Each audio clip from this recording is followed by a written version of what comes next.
A black hole reaches equilibrium. Its temperature stabilizes. Hawking radiation becomes steady. To every physicist in the world, it looked like nothing was changing anymore. Time was passing, but the black hole had reached the end of its story. Except it hadn't. I figured out what everyone missed, and it revealed that black holes are doing something nobody expected. They're computing, and they never stop. For decades, physicists had this picture of black hole evolution. A black hole forms, maybe from a collapsing star, maybe from matter being crushed together. At first, it's violent. Matter falls in. The horizon grows. The entropy increases. This is the black hole's infancy, chaotic, growing, evolving. Then something happens. The black hole reaches what we call thermodynamic equilibrium. The temperature stabilizes at some fixed value, incredibly tiny, mind you, but fixed. Hawking radiation starts coming out at a steady rate. The entropy, the measure of disorder, the amount of information scrambled inside, this stops growing, it plateaus. And that's when everyone thought the story ended. Look, thermodynamic equilibrium is supposed to be the final state. It's what happens when you leave your coffee on the counter. Eventually it reaches room temperature and nothing changes anymore. Same with a black hole. Once it hits equilibrium, the entropy is maxed out. The information is maximally scrambled. There's nowhere left to go. Stephen Hawking showed us in the 1970s that black holes have temperature and entropy. Jacob Bekenstein figured out before that how much entropy a black hole could hold. It's proportional to the area of the event horizon, not the volume. 1/4 the area in Planck units, to be precise. This was revolutionary. It meant black holes were thermodynamic objects.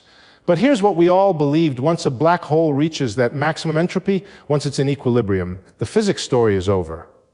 Sure, time keeps passing. The black hole slowly evaporates through Hawking radiation, but its quantum state, we thought that was done evolving, frozen, finished. I was comfortable with this picture for years. So was everyone else. The entropy plateaus, and that's the end.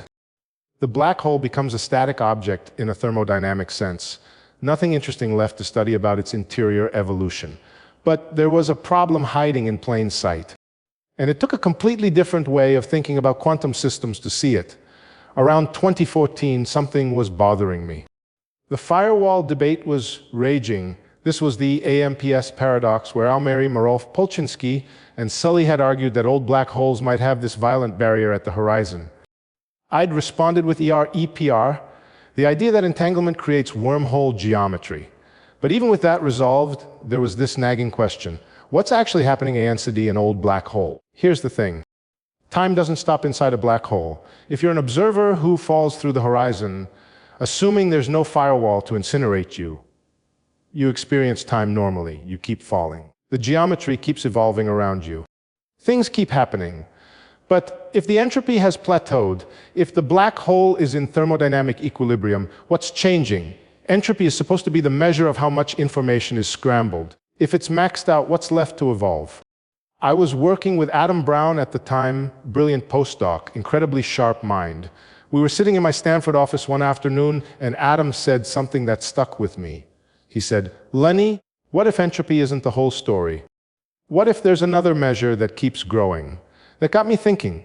See, in quantum information theory, which was really exploding as a field in the 2010s, there's this concept called computational complexity. It's different from entropy. Entropy measures how scrambled information is. Complexity measures how hard it is to unscramble. Let me give you an analogy. Imagine you have a deck of cards. You shuffle it once, the entropy increases a bit. Shuffle it a few more times, and pretty soon the deck is maximally random. The entropy has plateaued. But here's the thing, if you keep shuffling, the deck doesn't get more random, but it gets harder to reconstruct the original order. The number of shuffles you'd need to reverse grows and grows. That's complexity. For a black hole, the question became, even after the entropy maxes out, does the complexity keep growing? And if it does, what does that mean? What does the black hole do you with all that time? I'll be honest, this bothered me for months. Everyone was focused on entropy because that's what we'd always used. But quantum information theorists were telling us complexity is actually the more fundamental measure for how quantum states evolve. Entropy can saturate. Complexity can keep growing for exponentially long times. If that was true for black holes, it would mean they never really stop evolving. They're not static, they're computing. Adam and I started working on this problem seriously in 2015. We were joined by Dan Roberts and Brian Swingle, both experts in quantum information and holography. The four of us would meet, fill whiteboards with equations, argue about what complexity even ends in the context of general relativity. Here's what we knew. In ADS CFT, the Maldacena duality that connects gravity and anti-de Sitter space to a quantum field theory on the boundary, there's this geometric object called the Einstein-Rosen bridge. It's the interior of a two-sided black hole, a wormhole connecting two boundaries. Juan Maldacena and I had already figured out with ER-EPR that this wormhole grows when you add entanglement. But we'd been focused on entropy as the measure. Now we were asking, what if the wormhole's growth is actually tracking complexity? And tchats, when we realized something incredible. There's a space-time region called the Wheeler-DeWitt patch. It's a specific chunk of the black hole interior defined by these null surfaces that expand outward from a time slice on the boundary. John Wheeler and Bryce DeWitt invented this formalism back in the 1960s for quantum cosmology, but it turns out to be exactly the right tool here. The volume of this Wheeler-DeWitt patch, or more precisely, the action you calculate over this region, keeps growing, even after the black hole reaches equilibrium, even after the entropy plateaus. The action keeps increasing linearly in time for an exponentially long period. Adam looked at me one day and said, "That's it. That's the complexity." We conjectured the computational complexity of the quantum state on the boundary equals the classical action of the Wheeler-DeWitt patch in the bulk. Complexity equals action. Let me break down what this means. On the boundary, in the quantum field theory that's dual to the black hole, there's a quantum state. As time evolves, this state gets more and more complex. Not more random, it's already maximally random, but harder to prepare. If you wanted to build this state from scratch using quantum gates, you'd need an exponentially growing number of operations. In the bulk, in the actual black hole geometry, the Wheeler-DeWitt patch is growing. Its action, calculated using Einstein's equations, is increasing linearly with time, for exponentially long times that scale like ES, where S is the entropy. These two things are the same thing. The geometric growth in the interior is literally the complexity growth on the boundary. Look, when we first wrote this down, I wasn't sure it was right. The conjecture was bold. We were saying that a purely quantum information concept, computational complexity, had a geometric dual in general relativity. That's huge if true. But we couldn't prove it rigorously. We could check it in simple examples, see that it made sense, but proof, that's still ongoing. But here's what convinced me it was on the right track. It solved the problem. It explained what black holes do with all that time after equilibrium. They keep computing. They keep evolving their quantum state in a way that makes it harder and harder to decode. They're the universe's ultimate computers running for exponentially long times. The black hole isn't frozen, it's working. We published Complexity Equals Action in 2016. It came out in Physical Review Letters, one of the top journals. The response was immediate. Some people loved it. This was a new way to think about black hole interiors, a fresh angle on old problems. It connected quantum information theory to gravity in a way that felt deep and fundamental. Adam gave talks about it. I gave talks. The four of us, Adam, Dan, Brian, and I, we were excited. This felt like the beginning of something big. But not everyone was convinced. And honestly, I get it. This was a conjecture, not a theorem. We couldn't derive it from first principles. We could show it worked in specific examples, certain types of black holes in ADS space, simple quantum systems, but a complete proof? That was beyond our reach at the time. Some physicists pushed back. They said, how do you even define complexity in a coordinate-independent way? Einstein's equations don't care about quantum gates. Fair question. We had to develop new tools, new formalisms. Adam and I spent the next few years working on what we called complexity geometry, understanding the mathematical structure of quantum complexity in a way that could interface with general relativity. Here's my hot take. A lot of physicists were too focused on entropy for too long. Entropy is important, don't get me wrong, but it's not the end of the story. Quantum information is richer than that. Complexity captures something deep about how quantum systems evolve over time that entropy completely misses. And I'll say this, the people who dismissed this idea early on are coming around now. because complexity keeps showing up everywhere. In quantum chaos, in quantum error correction, in holography, it's fundamental. I remember giving a talk at a conference.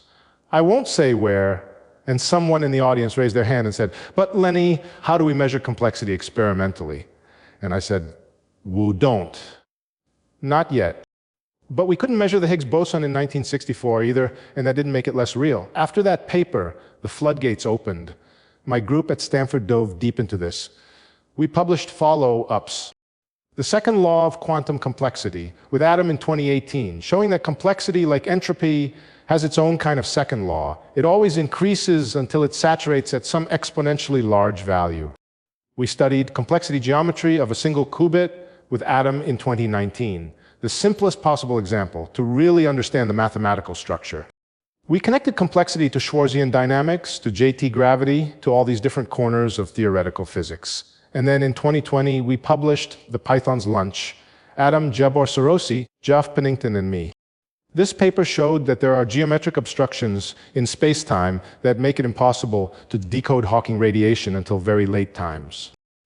The complexity is locked behind what we call the Python's lunch, a geometric barrier that grows and grows. This is what I love about physics.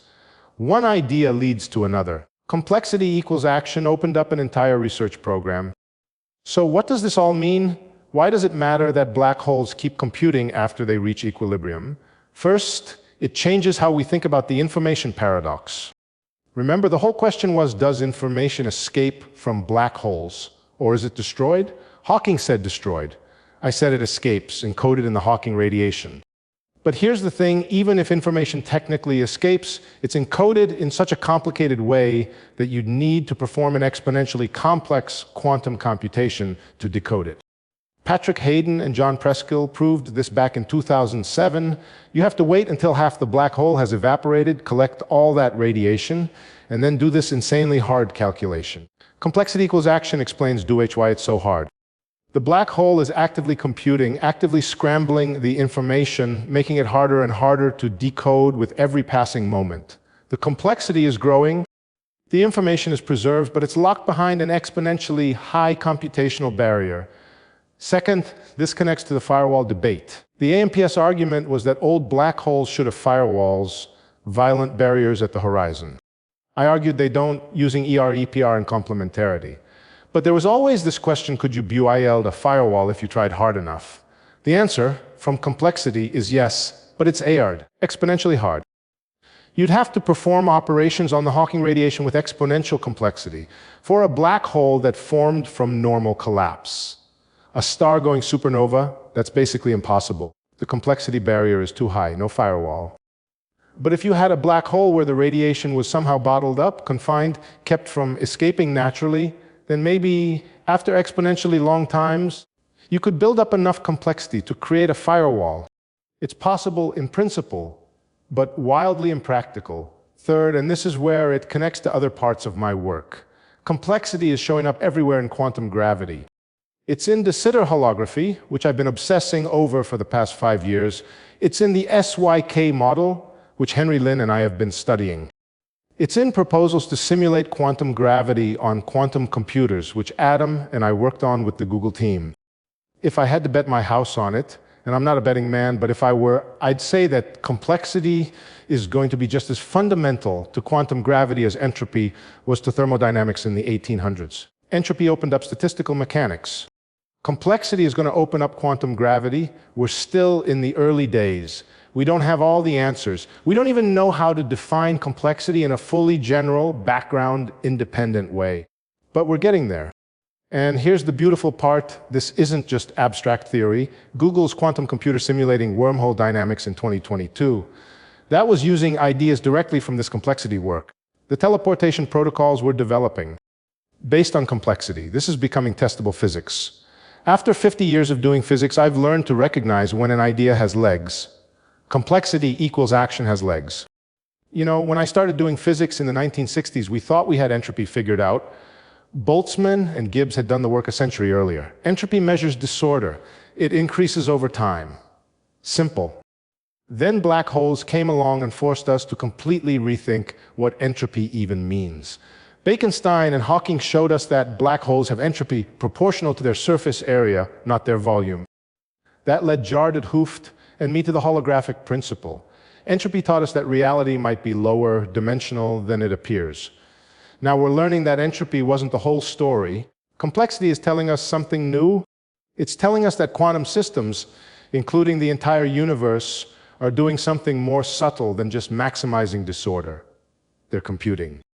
They're evolving in ways that make their states harder and harder to prepare, to simulate, to understand. Black holes are the universe's ultimate computers. They don't stop when they reach equilibrium. They keep going for exponentially long times, building complexity. I'm 86 years old. I've been doing this for over 50 years, and the universe still surprises me. That's the beauty of physics. Just when you think you've got it figured out, nature shows you there's another layer. Complexity is that next layer.